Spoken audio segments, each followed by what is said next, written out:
Hey, good morning, everyone. Welcome to another episode of Operation American Dream. I'm honored to be your host, and we have some amazing guests joining us here in studio. We're going to talk about some of the charities happening out there. Stu Hedley, a 94-year-old Pearl Harbor survivor, joins us in studio, and we're going to get some advocacy stuff for those of you who have served. Here comes Operation American Dream right now.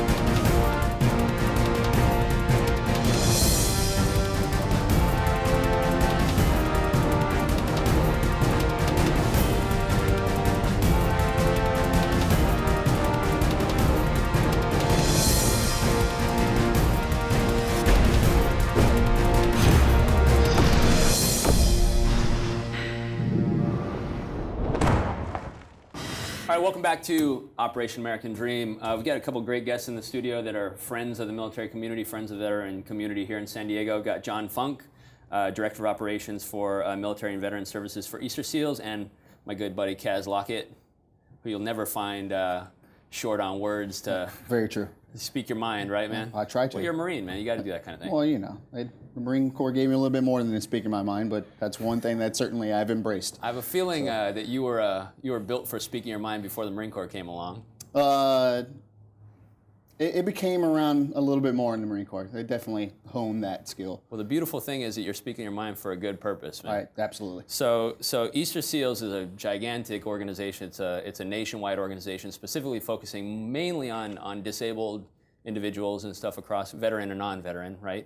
And then your program, John and Kaz, with Easter Seals is the Veterans and Military and Veteran Services program. So tell me a little bit about about what you guys do at Easter Seals. Right. So Easter Seals Southern California has had a pretty robust employment program for people with disabilities for several decades.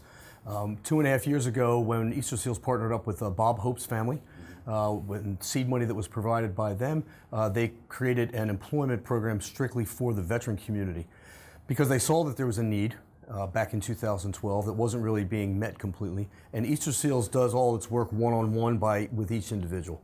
So we created this employment support program for transitioning veterans as they re-enter the workforce. And it is with or without a disability. So it's a little bit different than kind of what Easter Seals' normal bread and butter would be. Got it. And what better place to do it than San Diego, where there's such a need? I mean, what, 250,000 veterans? How many people transitioning every year? Something like 7,500, 8,000 veterans transitioning out every year in San Diego alone. Right, and staying here in the community. And here was the place where we thought it was not only the greatest need, but the greatest community of support, because people really embrace the military community and understand the value that the veteran can bring to the workforce. Well, the thing is also that a lot more people would stay if they knew how to gainfully be employed here in San Diego and cover the cost of living, right? Right, so absolutely. you guys, I mean, both are veterans. John, you spent 28 and a half years in the Navy, got out as a captain. Right. Helicopter pilot, you said? Mostly. Yeah, and man, and Kaz, how long were you in the Marine Corps?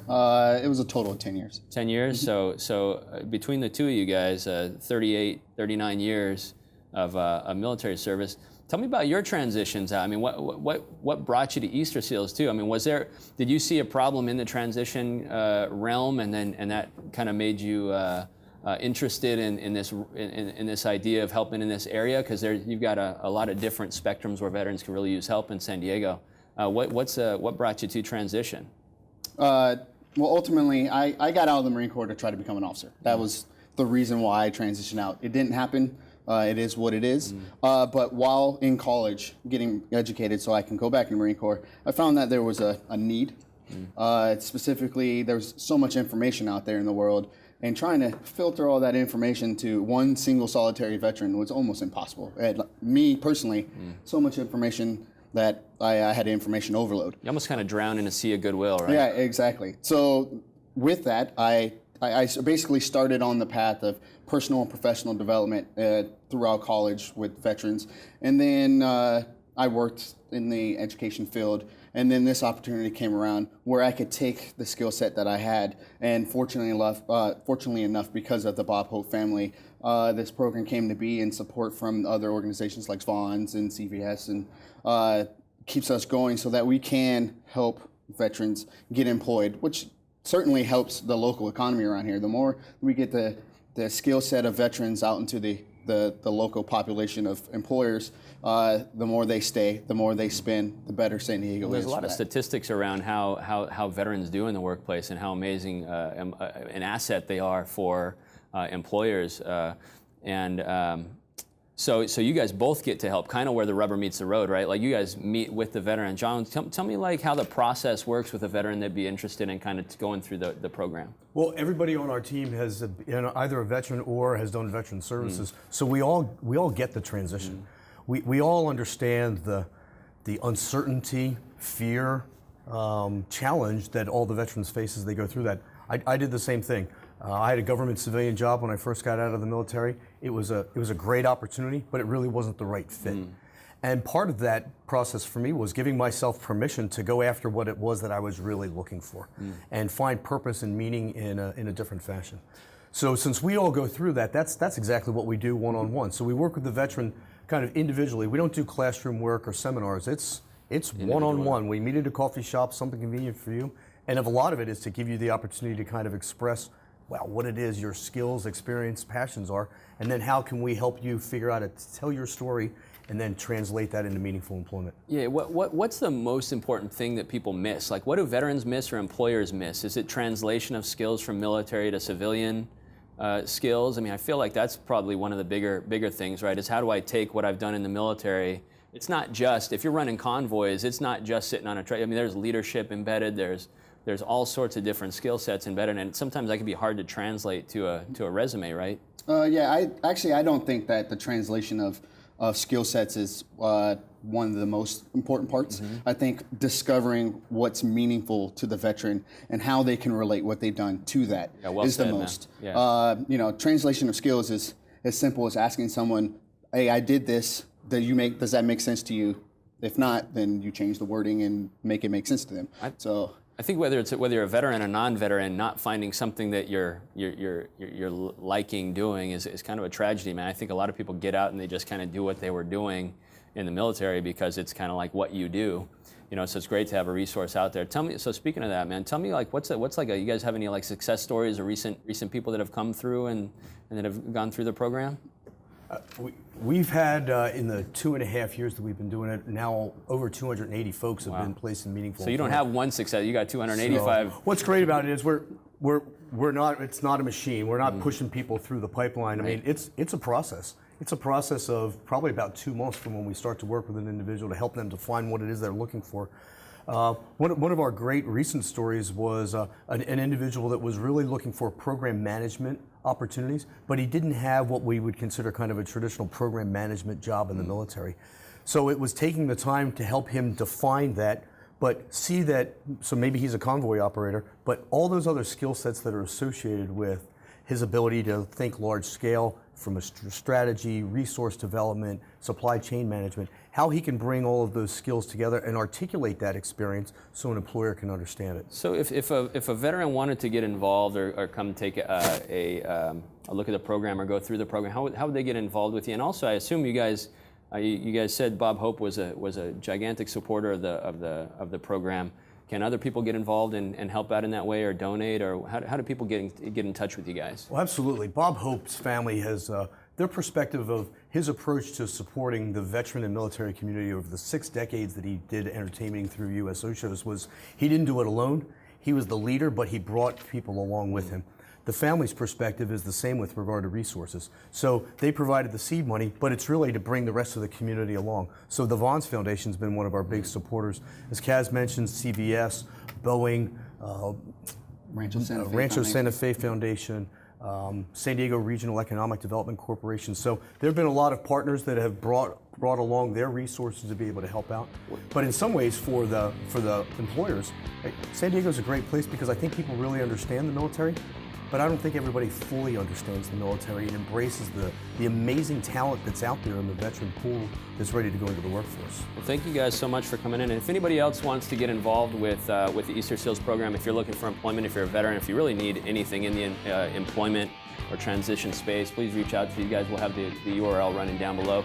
Next up on Operation American Dream, we're going to have a American hero from my standpoint. Stu Hedley's a Pearl Harbor survivor. We'll have Craig in. We'll be right back. Stick around. Welcome back to the show. For the past 2 years, I've had the honor to host the military ball out of Coronado.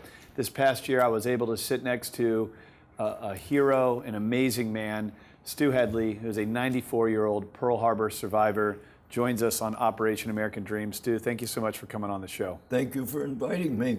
So we're approaching 75 years of Pearl Harbor. Yep. And you're going back to Hawaii in December, correct? Right? December 1st. What's it like for you when you go back and visit? Nostalgic to recall what took place on that day. In 1974, when I went out there with my wife, I had a replay of everything. And my wife was wondering, what in the world's wrong with you? And then I told her, I said, I never told you before that I was here in Pearl Harbor when the war started. And so when I go out there, I can remember where all the ships were, you know, and a lot of the fellows that died that morning. But I can survive it. Is it still difficult when you go back? I assume. No, because I involve myself in so many activities. In other words, I'm going to be involved in going and seeing the Memorial of the Oklahoma. I'm going to be in a parade. I'm going to be at lunch over at Hickam Field. And I've got my mind on that rather than on what took place. And you still do a lot of things that are active. You're doing a lot of speaking, Oh, yeah. correct? Yeah. Tell us about some of the things you're out there doing. Well, August 7th, I'm going to be at Petco Park throwing out the first ball. That's amazing. Then they're going to interview me. And on August the 3rd, I'll be speaking to the Rotary Club in Poway. And, I got 5 or 6 different activities that are planned. I'm going to be at the VMC for the POW presentation. And I have any number of if I lost that book right there, I'd lose 3 months because I've already got everything up to November. See, November the 11th, we'll have our Veterans Day Parade. So I have to arrange who is going to be in it to know how many cars, convertibles we need. I did that for the Flight Day Parade in La Mesa. I just did it for the Coronado Parade over in Coronado, 4th of July. And in between, I handle funerals for our survivors that pass away. But most of all, I'm invited to, I'm going to be aboard Midway for the American Patriot Award on September the 1st. And I'm also going to be, where is it?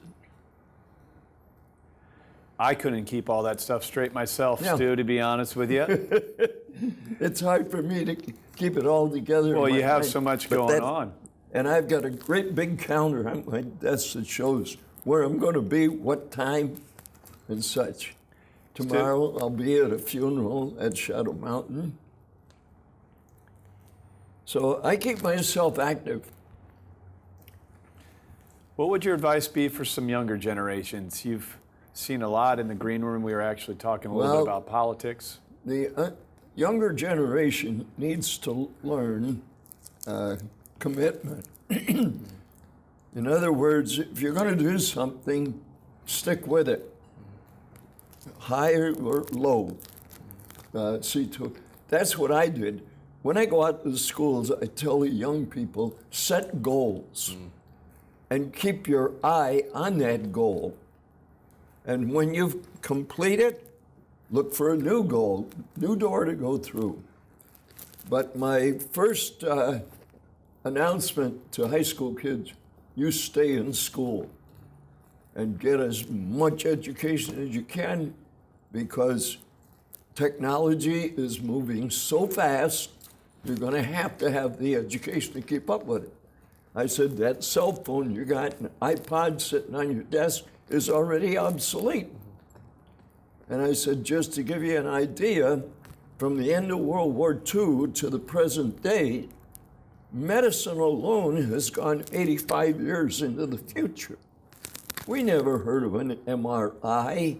We never heard of this stuff that's going on today, the stents, I don't know, what is it? Stem cell? Stem cell and all that. We never heard of that. And it was comical because I was asked to speak out at UCSD. And the gal that invited me to come, she says, you're going to be speaking to 85 doctors that are generals and admirals that are all top surgeons. And she says, Stuart, I want you to tell them what your supplies were on December 7th. I says, you really mean that? She says, yes. So here I am talking to that whole group. And when I got to the point where I got over on the beach after the ship went down, why, well, the first thing they did, they examined us to see if we had any burns or cuts or anything. And if we didn't, they immediately put us to work on those that did. Well, they give us a tube of unguentine ointment to put on the burns. They gave us a jar of sulfa drug to pour into the wounds. And they gave us canisters of morphine. And that was it. Those were the 3 items that we had. And they saved lives. And here are these admirals and generals that are all top surgeons. They're out in Iraq with the finest medical equipment money can buy. But I enjoy going out and talking to kids. Now, when I talk to chiefs, my words to them are, have respect for those above you as well as having respect for those below you. And I said, I'll give you an example. I never sent a man out on a job that I hadn't done myself.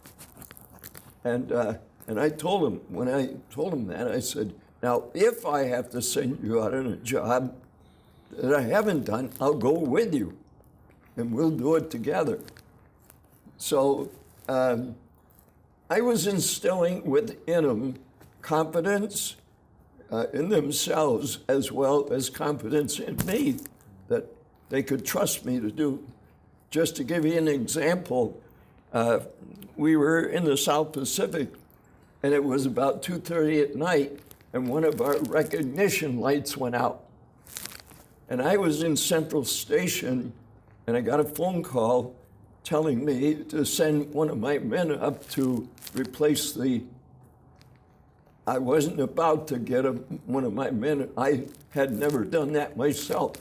So I went ahead and I put on my belt, and I put on the safety cords and everything, and I went up and out on the edge of the mast. I had the tools all lashed down so they couldn't fall down. And there's 14 bolts all the way around that recognition light that you have to unscrew, and then you take the plate off, the glass plate, and put a new recognition bulb in. And it was a good thing it was at night, because I couldn't see below, because I have a tendency when I'm at high altitude and on an edge to jump. That was at the Grand Canyon. Tendency, Stu. And boy, I backed away in a hurry. You wonder why they call it the greatest generation. I mean, Yeah. Man. Stu, I got one more question for Sure. you because we're running out of time here. You're throwing out the first pitch on August 7th, is that right? That's correct. That's what Linda Laurie told me. What kind of pitch are you going to throw? I overhand pitch. That's the other pitch I know. Good. I don't want to see you throw that thing underhand. I want a fastball. Yeah. I want you to really gas it up. Stu Hedley, thank you so much for coming on the show.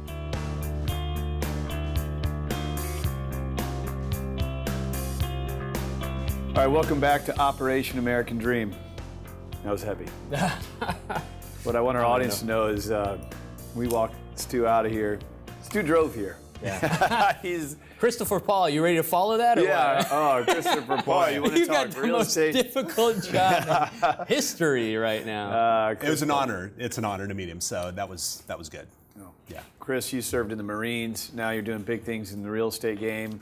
And one of the best opportunities in the U.S., if you've served, is to own a piece of the country, as Daniel always says. Daniel specializes on the mortgage side of things. But I think all of us can collectively just know that we were just next to a really great man. That was just fascinating. So anyway, but let's talk about some advocacy stuff because there are really good opportunities. Let's start with you, Daniel, right? So we, all week long, we have a show called The American Dream, where I position as a consumer advocate, give a lot of advice to the people that tune in. But we can niche that advice to military, right, and the opportunities that exist. And as it pertains to real estate, you know better than anyone, the option that exists for you to buy a home if you served in the military is second to none. Can you explain it to the untrained ear? Yeah, I think the issue that a lot of veterans have is they always look, or any buyers in general, is they look at the risk of buying and they don't look at the risk of renting. And so you can remove all risk when you don't have any money on the line. You can remove a lot of risk when you don't, when you're paying after taxes the same as you're paying for rent anyways, and housing is just one of the best opportunities for veterans around. And like you said, advocacy is my kind of thing more than slanging loans. So it's all about housing veterans, giving the wife the bathroom, giving the husband the garage, working on the hot rod with the kids. I mean, that's what We're it's talking all about you right now? Talking about me. I'm seeing your social media pictures, man. Talking about the Harley now? That's what it's all about, though, right? I mean, it's Right. about housing people. I mean, people talk about the financial element of it. They talk about the payments. They talk about all this jargon, but they don't talk about painting your walls and getting dirty and walking the kids to school. Owning the home. I mean, when I bought my house last year, I felt like Tom Cruise in that movie Far and Away when he's on the horse with the flag and he sticks it in the ground. I mean, there's something really prideful about home ownership. And what better metaphor? I mean, you serve your country, you go off to distant lands and put yourself in harm's way for the betterment of this country. Why would you not? You need to Own a piece of that own dirt. a piece of it. Yeah. So, Chris, you served in the Marines. Thank you for your service first and foremost. You're welcome. But, I mean, you're helping people that have also served in civilians as Right. well. You mentioned in the green room that you just closed 3 deals yesterday. Pretty fascinating. So tell us the story of those deals. I'd love to hear some real life stories of people that you're helping. You bet. Well, it's interesting. And I work primarily in North County, San Diego, and just a lot of veterans are in my client base. I'd say greater than half of the transactions I do have a veteran involved in one side or the other, either on the sell side or buy side. And it's just quite it's just quite a niche and quite an honor to do that, to have play a role in somebody's most important decision. So one of the ones that sold yesterday, Marine veteran buying his first home, and he was living in a small apartment in Carlsbad, bought a home in Oceanside, and he was just literally at the education stage when I met him. He just had a lot of questions. He didn't know if he should buy a condo or a house or what it should do, and said, let's just pump the brakes a little bit here and dispel some of the myths that you have. Let's educate you, and I want you to feel like you've been taken the very best care of here. And that's really my idea in working with our military. So he was a buyer.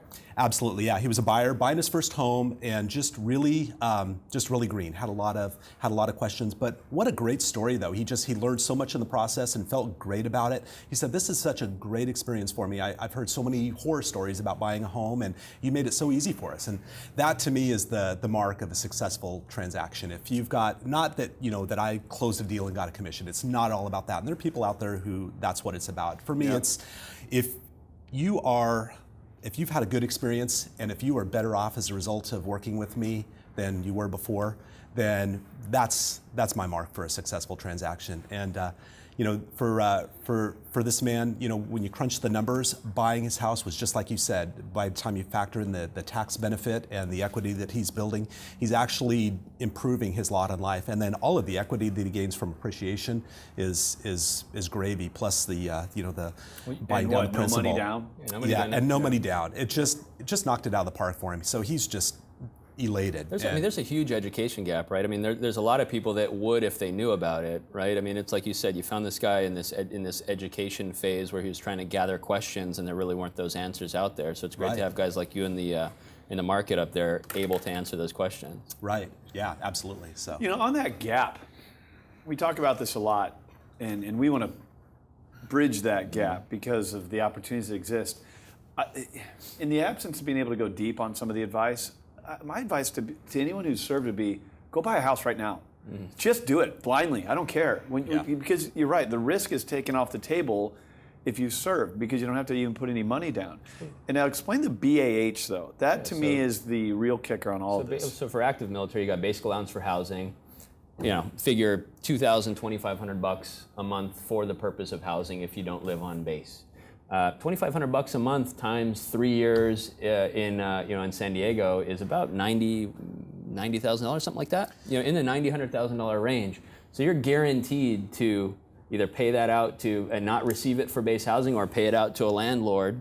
And so everybody looks at the risk of that, and you receive. And BAH is tax-free, so you're taking tax-free money. You're applying it to a tax-advantaged asset. So rates are far lower on VA than they would be on conventional. So once you factor in the tax-free element of it and the tax-advantaged element, it's with the way rates are now, it's where are rates? Ballpark me. Low threes, 30-year fixed. Yeah. There's going to be a time when we're Stu Hedley's age, hopefully, right? Hopefully make it to 94 and still going strong. And we're going to look back on 2016 and think about the time that interest rates were in the threes. We had a Marine Corps veteran who was served back when Stu served. He bought his place in Point Loma for like $13,000 or something like that. Wow! In 30 seconds, the pulse of the market. How's real estate doing from your perspective? Fantastic. I think it is a great time to be a home buyer right now. As opposed to a few years ago, it's not quite as fiercely competitive. You can expect multiple offers on properties. You do have to write good offers, and you do have to be assertive, especially a veteran does, who, in the eyes of an untrained real estate agent, they may think that that's a weaker offer. And in reality, it's really not. It's the VA product is going to perform higher. A veteran is somebody who, by just the virtue of the fact that they stood up and said I will to their country and serve, is a virtuous person who's going to follow through on a transaction. You've got a more secure transaction occurring there, and there's an education not just for the veteran themselves, but for the cooperating agents you're working with, and say, look, this is a good offer to accept. Well, Chris Paul, Keller Williams, thanks for coming on the show. Thank you for your service, and actually Big Block. Keep. You moved to Big Block. That's right. We got to get a better rundown. So congratulations, great company there. Those guys are doing amazing things, like 500 agents now. Sam Kramian and all those guys, Oliver Spencer, great company, Big Block Realty. Oh, good for you on that move.